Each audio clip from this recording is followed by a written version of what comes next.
दोस्तों, स्वागत है हमारे यूट्यूब चैनल में। मेरा नाम है आशीष और आज मैं आप लोगों को एनसीईआरटी क्लास 9th का मैथ का चैप्टर 14 का प्रश्नावली 14.3 का क्वेश्चन नंबर 4 बताने वाला हूं। तो चलिए स्टार्ट करते हैं। क्वेश्चन नंबर 4 क्या कहता है?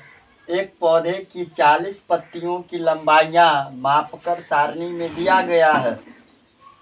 इन आंकड़ों को निरूपित करने वाला एक आयत चित्र खींचिए। इस आंकड़ा जो दिया गया है इसका आयत चित्र खींचना है। क्या इन आंकड़ों को निरूपित करने वाला कोई अन्य आलेख है?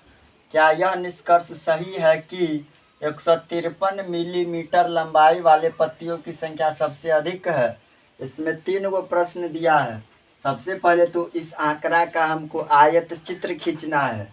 तो आयत चित्र खींचने के लिए क्या किया जाता है कि 3 नंबर में वर्ग की चौड़ाई और 4 नंबर में आयत की लंबाई निकालना पड़ता है। तो सबसे पहले देखिए तो आंकड़ा सही है या गलत है। यहाँ देखिए 118 से 126 है। 126 से फिर स्टार्ट होना चाहिए था, जहाँ से ख़त्म होता है वहीं से स्टार्ट होना चाहिए था। लेकिन देखिए 118 से 126 है, उसके बाद डायरेक्ट 127 से शुरू हुआ है। तो एक तो इसमें छूट गया, 126 है, यहाँ भी 126 से स्टार्ट होना चाहिए था, लेकिन 127 से स्टार्ट हुआ है। इसका मतलब ये हुआ कि ये आंकड़ा जो आपको दिया गया है वो गड़बड़ दिया है। तो आंकड़ा को ठीक कैसे करेंगे सोच समझिए। यहाँ पर बनाते हैं हल। ये आपको प्रश्न दिया गया था, अब इधर बनाते हैं हल। सबसे पहले हम क्या करेंगे कि आंकड़ा को सही करेंगे। तो 1 नंबर में क्या है? लंबाई। 1 नंबर में जो है वही लिखिए, लंबाई है 1 नंबर में। 2 नंबर में क्या है? पत्तियों की संख्या। तो 2 नंबर में जो है वही लिखिए, पत्तियों की संख्या। 2 नंबर में जो है वही लिखिए, पत्तियों की संख्या। और 3 नंबर में क्या निकालेंगे? आयत चित्र खींचने के लिए वर्ग की चौड़ाई। 3 नंबर में क्या निकालेंगे बोलिए? वर्ग की चौड़ाई। 3 नंबर में निकालेंगे वर्ग की चौड़ाई। और 4 नंबर में क्या निकालेंगे? आयत की लंबाई। 4 नंबर में निकालेंगे आयत की लंबाई। 4 नंबर में क्या निकालेंगे बोलिए? आयत की लंबाई। सुनिए, लंबाई जो दिया गया है ना आपको आंकड़ा, ये गड़बड़ दिया है। तो इसको ठीक करने का एक तरीका क्या होता है सो सुनिए। पहला वाला जो है ना 118, तो पहला वाला में 0.5 क्या करना है कि घटा देना है, और दूसरा वाला में 0.5 को जोड़ देना है। ये ट्रिक है। सुनिए, आंकड़ा को सही करने का तरीका क्या है कि पहला वाला में 0.5 को घटा दीजिए और दूसरा वाला में 0.5 को जोड़ दीजिए। सुनिए कैसे ठीक करेंगे आंकड़ा को। पहला वाला में क्या है? पहला वाला क्या है इसका? 118। 118 में से 0.5 को जब घटाएंगे तो कितना होगा? 10 में से 5 घटेगा तो कितना होगा? 5.8 था, एक हासिल इसको दे दिया तो 7 बचा। इधर 117.5 आया है ना। तो 118 में से 0.5 घटाए तो 117.5 आया। और ये जो आपको दिया गया है ये माइनस का चिन्ह नहीं है, ये वर्ग अंतराल है, से है। और इधर जैसे है वैसे ही पहला वाला में 0.5 को घटाना है और दूसरा वाला में क्या करना है कि 0.5 को जोड़ना है। आंकड़ा को सही करने के लिए पहला वाला में 0.5 को घटा दिए तो आया कितना? 117.5। और दूसरा वाला में क्या करेंगे कि 126 है तो इसमें 0.5 जोड़ देंगे तो कितना हो जाएगा? 0.5 इसमें जोड़ेंगे तो कितना होगा? 5 है, 6 2 126.5। तो इधर क्या हो जाएगा? 126.5 हो जाएगा। तो ये आंकड़ा अब सही हुआ। ठीक है, अब बताइए, फिर इसमें भी वही बात करेंगे। 127 में 0.5 को घटाएंगे तो कितना होगा? 127 में 0.5 को घटाइए तो 10 में से 5 घटेगा 5, आई बच गया 6 बच गया 2, 126.5 आएगा। 126.5 पहला वाला में 0.5 घटाना है और दूसरा वाला में 0.5 जोड़ना है। तो बताइए दूसरा वाला क्या है, 135 है। 135 में 0.5 जोड़ेंगे तो कितना होगा, 5.531। कितना होगा, 135.5 होगा। 135.5 होगा। ठीक है, फिर इधर आइए 136 है, तो 136 में से 0.5 घटाएंगे तो कितना हो जाएगा, 135.5 होगा। उसके बाद 144 में 0.5 को जोड़ेंगे तो कितना होगा, 144 में जब 0.5 को जोड़ेंगे कितना होगा, 5441। कितना होगा, 144.5 होगा। 144.5 होगा। ठीक है, उसके बाद क्या करेंगे, इधर क्या है 145 है ना, तो 145 में क्या करेंगे कि 0.5 को घटाएंगे तो कितना आएगा, 144.5 आएगा। और 153 में 0.5 को जोड़ेंगे तो कितना होगा, 153 में 0.5 को जोड़िए कितना होगा, 153.5 होगा। कितना होगा बताइए, 153.5 होगा। ठीक है, उसके बाद क्या है 154 से 162। पहला वाला में 0.5 घटाएंगे और दूसरा वाला में जोड़ेंगे तो इसमें से 154 में से घटाइएगा 0.5 तो कितना होगा, 153.5।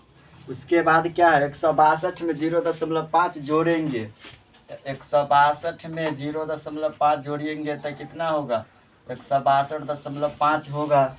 162.5 होगा।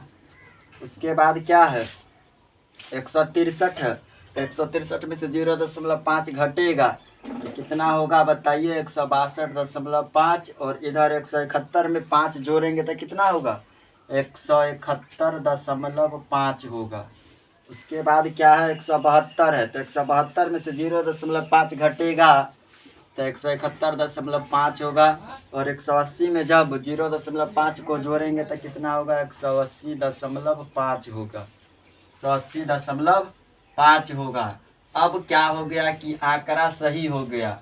आंकड़ा जो यहाँ पर गड़बड़ कैसे दिया था ये कैसे पता चला, क्योंकि देखिए 118 से 126 है तो फिर 126 से स्टार्ट होना चाहिए था, लेकिन यहाँ 127 से स्टार्ट हुआ है, इसीलिए ये आंकड़ा क्या था, गड़बड़ था। उसके बाद देखिए पत्तियों की संख्या क्या दिया गया है, 3 5 9 12 5 4 2 ये दिया गया है आपको पत्तियों की संख्या।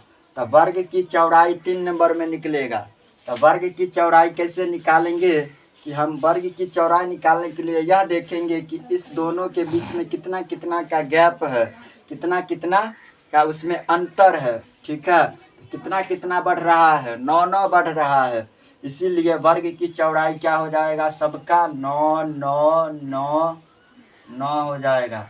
वर्ग की चौड़ाई में ये देखना है कि कितना कितना का गैप है, तो 9 9 का गैप था, इसलिए वर्ग की चौड़ाई 9 हो गया।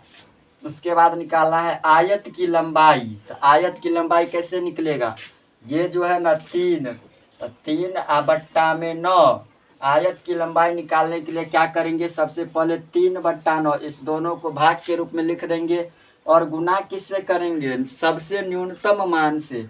तो सबसे न्यूनतम मान क्या है, देख रहे हैं वर्ग की चौड़ाई में 9 है सबसे न्यूनतम मान, तो 9 से गुना कर दीजिए, 9 से 9 कट गया तो कितना हो जाएगा, आयत की लंबाई 3 हो जाएगा। उसी प्रकार इसमें निकालिए, इसको क्या लिखिएगा, 5/9 गुने 9 से गुना करेंगे तो 9 से 9 कट गया तो कितना होगा, 5। उसी प्रकार इसको 9/9 होगा, फिर 9 से गुना करेंगे तो 9 से 9 कट गया तो क्या आएगा, 9 आएगा। उसके बाद है 12/9, तो 12/9 गुने 9 होगा, 9 से 9 कट गया तो 12। उसके बाद होगा 5/9, 5/9 गुने 9 से 9 कट गया तब क्या होगा, 5 होगा। उसके बाद है 4/9, 4/9 गुने 9, 9 से 9 कट गया तो 4 होगा। 2/9 गुने 9, 9 से 9 कट गया तो क्या होगा, 2 होगा। तो इस प्रकार आयत की लंबाई निकल गया इस दोनों को बट्टा के रूप में लिख करके, और जो न्यूनतम मान है उससे गुना कर देना है। तो आयत की लंबाई निकल गया, वर्ग की चौड़ाई निकल गया। तो अब क्या करेंगे कि हम इसका आयत चित्र बनाएंगे। सबसे पहले आप यहाँ तक नोट कीजिए। चलिए दोस्तों, अब देखते हैं कि ये जो आंकड़ा को सही किए हैं इसका आयत चित्र कैसे खींचेंगे। आयत चित्र खींचने के लिए सबसे पहले क्या करेंगे, आयत चित्र खींचने के लिए सबसे पहले देखिए क्या करेंगे। इधर होता है y का मान, यहाँ पर क्या होता है 0, और इधर होता है आपको x का मान। इधर किसका मान होता है, x का मान होता है ना। तो यहाँ पर देखिए लंबाई, तो ई जो है ना ये है आपको x का मान, पहला वाला होता है x का मान। और उसके बाद यहाँ पर देखिए ये जो है दूसरा वाला होता है आपको y का मान। पहला वाला होता है किसका मान, x का मान, और दूसरा वाला होता है y का मान। दूसरा वाला जो है वो होता है आपको बारंबारता। बारंबारता को किससे सूचित करते हैं, f से। बारंबारता को सूचित करते हैं f से। और ये जो आप आयत की लंबाई निकाले हैं ना वो होता है आपको y का मान होता है, ये होता है y का मान। तो सुनिए, ये जो x वाला है वो सबसे पहले इस पर लिख दीजिए। तो x में क्या है 117.5 है, 117.5। उसके बाद 126.5, उसके बाद क्या है 135.5, उसके बाद है 144.5, उसके बाद है 153.5, उसके बाद 162.5, इसके बाद है 171.5 और है 180.5। ये जो था वो इस पर लिख दिए 117 से लेकर के 180.5 तक। ये लिख देने के बाद क्या करेंगे सो सुनिए। y का मान सबसे अधिकतम क्या है 12 है और सबसे न्यूनतम क्या है 2 है। तो कितना कितना का गैप लेंगे जो अट जाएगा, तो 2 का गैप ले लेते हैं। तो बताइए 2 4 6 8 10 12 14 16 18 है, तो गैप है। अगर जगह है तो आगे भी लिख सकते हैं, है ना। यहाँ पर देखिए तो यहाँ पर किसका चिन्ह देना पड़ेगा, अपवर्जी का चिन्ह देना पड़ेगा। क्यों, क्योंकि देखिए यहाँ पर जेड का चिन्ह देना पड़ेगा। इस जेड का मतलब होता है अपवर्जी। देखिए 0 से डायरेक्ट कितना बढ़ा है 117.5 बढ़ा, 0 से डायरेक्ट बढ़ गया कितना 117.5। उसके बाद 9 बढ़ रहा है। जब आंकड़ा काफ़ी तेज़ी से आगे बढ़ता है तो उसके लिए क्या करना पड़ता है कि अपवर्जी का चिन्ह देना पड़ता है। इससे यह पता चलता है कि आंकड़ा काफ़ी तेज़ी से आगे बढ़ा है। अब इसको सेट तो कर दिए, अब इसका आयत चित्र कैसे खींचेंगे सो बताइए। 117.5 से 126.5 किस पर जाएगा, 3 पर जाएगा। सुनिए 117.5 से 126.5 यही दोनों है ना, ये जाएगा 3 पर। तो 3 कहाँ पर होगा, 2 और 4 के बीच में होगा 3। तो देखिए 3 होगा 2 और 4 के बीच में। यहाँ पर होगा आपको 117.5 से 126.5। उसके बाद क्या है 126.5 से 135.5 कहाँ पर होगा, 5 पर। 126.5 से 135.5 यही है, तो ये कहाँ पर होगा 5 पर। तो 5 कहाँ होगा 6 और 4 के बीच में। 5 कहाँ पर होगा 6 और 4 के बीच में। 5 होगा आपको 6 और 4 के बीच में, तो यहाँ पर आ गया। उसके बाद है 135.5 से 144.5, तो ये होगा आपको 9 पर। 135.5 से 9 कहाँ पर होगा, 10 के एक नीचा में होगा यहाँ पर 9, यहाँ पर होगा आपको 9। ये जाएगा 144.5 पर। तो आयत चित्र जो होता है ना उसके बीच में कोई गैप नहीं होता है, वो सटा सटा कर खींचा जाता है। उसके बाद क्या है 144.5 से है 153.5, ये जाएगा आपको किस पर, 12 पर। तो 12 कहाँ पर होगा, यहाँ पर है 12, 12 है आपको, यहाँ पर है 12, तो ये जाएगा 153.5 पर। 144.5 से 153.5 किस पर था, 12 पर, तो ये आया 12 पर। उसके बाद क्या है 153.5 से 162.5, ये जाएगा किस पर, 5 पर जाएगा। तो 5 कहाँ पर होगा, 6 और 4 के बीच में, ये आएगा आपको इस पर, यहाँ पर होगा। उसके बाद क्या है 153.5 से 162.5, 5 पर चल गया। उसके बाद है 162.5 से 171.5, तो ये कहाँ पर होगा आपको, 4 पर होगा।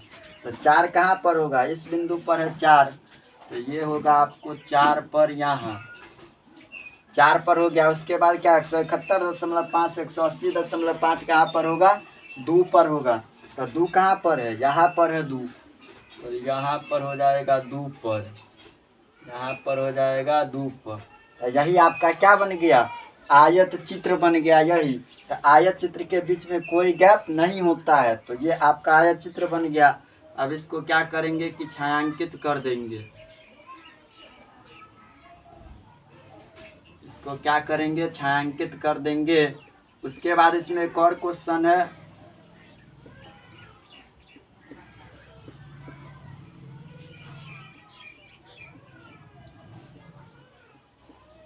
तो छायांकित कर दिए, तो ये आपका क्या बन गया, आयत चित्र।